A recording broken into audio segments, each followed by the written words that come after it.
الرحمن الرحیم۔ آج کوئٹہ شہر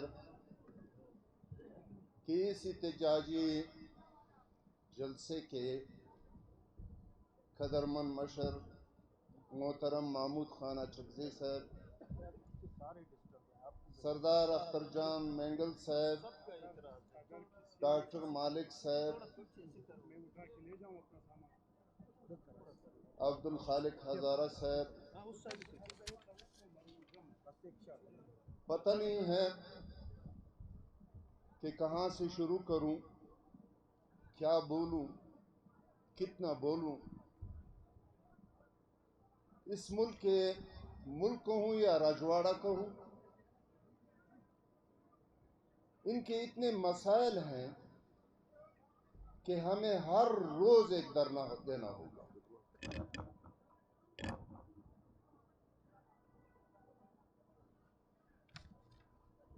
یہ دھاندلی زدہ الیکشن جس سے صرف کوئٹہ شہر نہیں پورا ملک متاثر ہے۔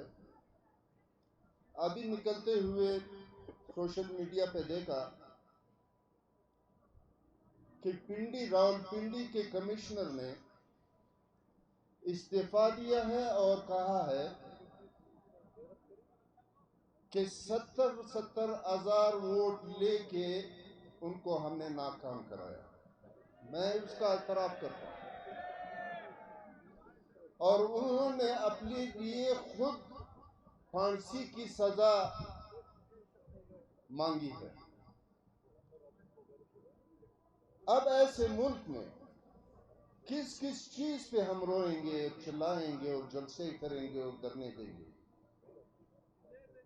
میں ایک تاریخی واقعہ سناتا ہوں۔ جب یہ راجواڑہ بن رہا تھا 1947 میں، تو کانسٹیٹیوئنٹ اسمبلی کے میرے جو پردادا تھے نواب محمد خان جوگزئی، وہ ممبر تھے۔ پھر جب ووٹ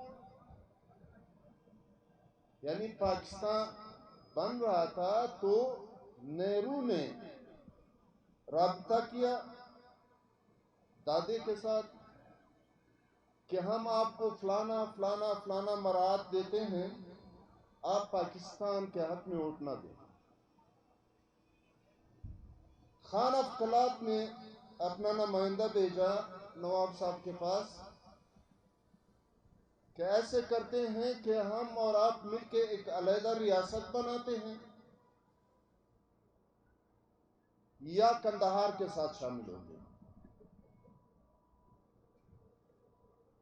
لیکن اس کا جو دوسرے نمبر پہ نواب محمد خان جوگزئی کا دوسرے نمبر پہ جو بیٹا تھا مرحوم جہانگیر شاہ جوگزئی، بڑا بیٹا نواب تیمور شاہ جوگزئی جو میرا دادا تھا، اس نے قرآن شریف لا کے والد کے گود میں ڈالا کہ بابا پاکستان بن رہا ہے، آپ نے نہرو کی اور فلانے کی بات نہیں مانی ہے، ایسا نہ ہو کہ تاریخ میں لوگ ہمیں غدار کہیں۔ انہوں نے فی سبیل اللہ ووٹ دیا قائد محترم کو، قائد اعظم کو، پاکستان بنانے کے لیے۔ تو خان شہید نے اس وقت جہانگیر شاہ کو جوگزئی کو کہا تھا کہ آپ نے اتنی تاریخی غلطی کی ہے کہ پہلی جوتی تیرے سر پہ پڑے گی، اور وہی ہوا۔ جیسے ہی پاکستان بنا ان کو OSD بنا دیا، نوکری سے برخاست کیا۔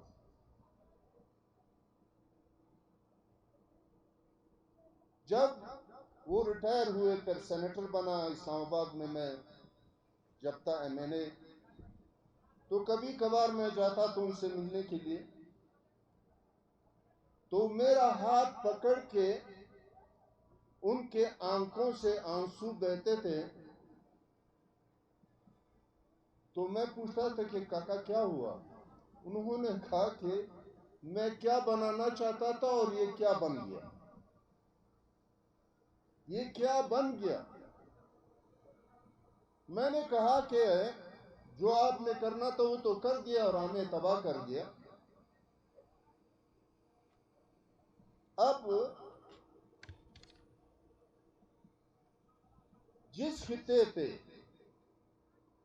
میرا موضوع الیکشن سے توڑا، کیونکہ یہ الیکشن کرتے کیوں ہیں اور الیکشن میں سلیکشن کیوں کرتے ہیں؟ کیونکہ اس صوبے سے ان کو اندھے، گونگے اور بہرے لوگ چاہیے.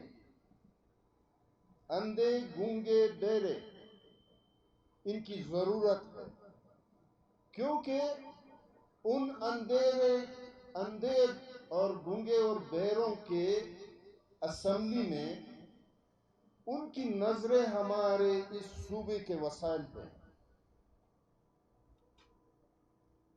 آپ کو معلوم ہونا چاہیے کہ اس سینٹ سے، اس اسمبلی سے، بلوچستان اسمبلی سے ایک سینیٹر 70 کروڑ روپے خرچ کر کے سینیٹر بنا.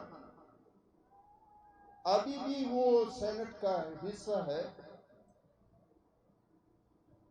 اور انہوں نے آج کچھ دنوں میں ایک بل بنایا اسٹینڈنگ کمیٹی سے اور وہ سینٹ میں پیش کریں گے کہ اس صوبے میں، بلکہ اس ملک میں اگر وسائل ہیں تو یا پشتونوں کے پاس ہے یا بلوچوں کے پاس. اس وسائل پہ ان کی نظر ہے. اس وسائل کو وہ لوٹنا چاہتے ہیں ان گونگوں اور بہروں کی موجودگی میں، ان کے دستخطوں سے. اب انہوں نے اس بل کو سینٹ میں پاس کروانا ہے. جتنے بھی وسائل اس صوبے سے نکلے گا، اس ملک سے نکلے گا، اور وزیرستان اور سوات اور پھر گوادر تک، ان کے ریٹ گورنمنٹ فکس کرے گا. کوئلہ نکلے گا، ماربل نکلے گا، جو بھی نکلے گا، ان کا ریٹ گورنمنٹ سائٹ پہ فکس کرے گا. اگر اس وقت 1,00,000 روپے ٹن جا رہا ہے کرومائٹ کا مسلم باغ سے، تو پھر وہ کیا کرے گا کہ 50,000 روپے یا 40,000 روپے پہ، یعنی اس میں وہ صرف ہمیں مزدور کا حصہ دے گا، مالک کا نہیں.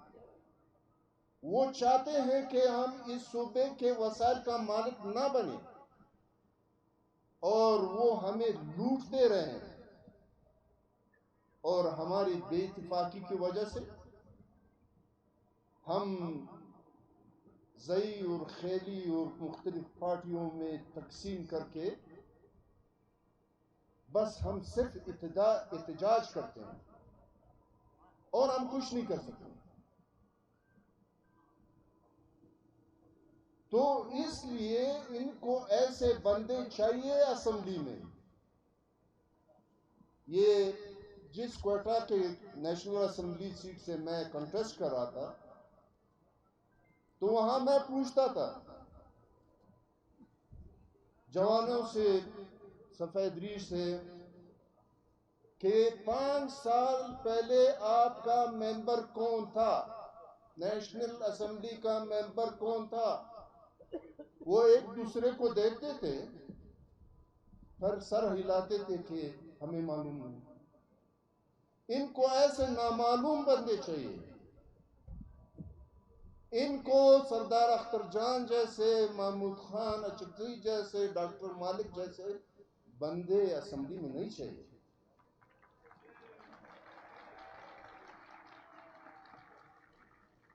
ہم نے یہ فیصلہ کرنا ہوگا. اکابرین جب بیٹھیں گے اگر یہ اسی طریقے سے ملک یہ لوگ چلائیں گے اور ہم ان کے اس راجواڑے میں مزدور کی حیثیت سے جئیں گے، اگر یہ جئیں گے کم سے کم میں تو نہیں جیوں، میں بالکل اس ملک کا حصہ نہ ہوں نہ بنوں گا۔ خدا کی زمین بہت بڑی ہے۔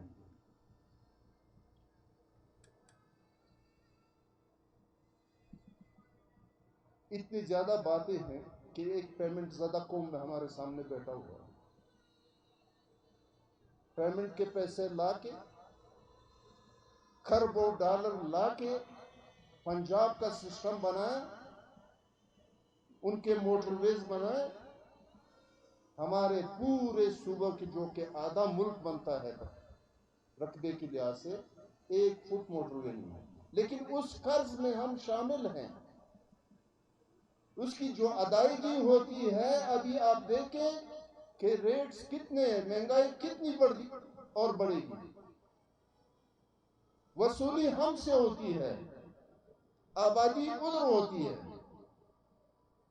کب تک اس ملک میں ہم جئیں گے؟ بہرحال باتیں تو بہت ہے، لیکن اس پہ یہ وقتی طور فیصلے نہیں ہونے چاہیے کہ بس یہ سیٹ مل گیا، اس کو ادھر کر لیا، اس کو ادھر کر لیا۔ اس صوبے کے مستقبل کے لیے فیصلے کرنے ہوں گے، ہر چیز پہ ہم نے نظر رکھنا ہوگا، ورنہ ہم بربادی کی طرف جا رہے ہیں۔ الیکشن میں ہمارے علاقوں میں بلاسٹ ہوئے، خانوزی میں تھریٹ تھا، میں خود جا رہا تھا کام میں ترزی میں، میرا جلسہ تھا، مجھے رات کو فون آیا، 2 فون آئے کہ آپ نے کل موومنٹ نہیں کرنا ہے، اور وہ یہ ہوا کہ کام میں ترزی میں تیسرے دن خودکش نے اپنے آپ کو بلاسٹ کیا،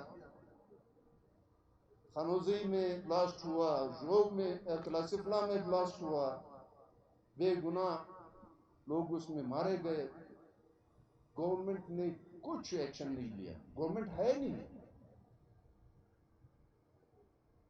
تو ہمارے پارٹی کے لیڈر صاحبان بیٹھے ہوئے ہیں، چاہتا ہوں کہ ان کو وقت دوں، وہ عوام سے میری گزارش ہے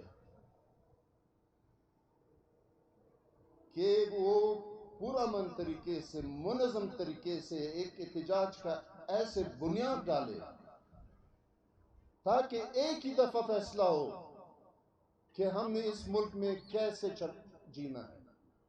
اگر یہی جینا ہے تو اس کو جینا میں نہیں کہتا ہوں، اگر جینا ہے تو سیال کی طرح ہم نے جئیں گے، برابری کے بنیاد پر ہم جئیں گے۔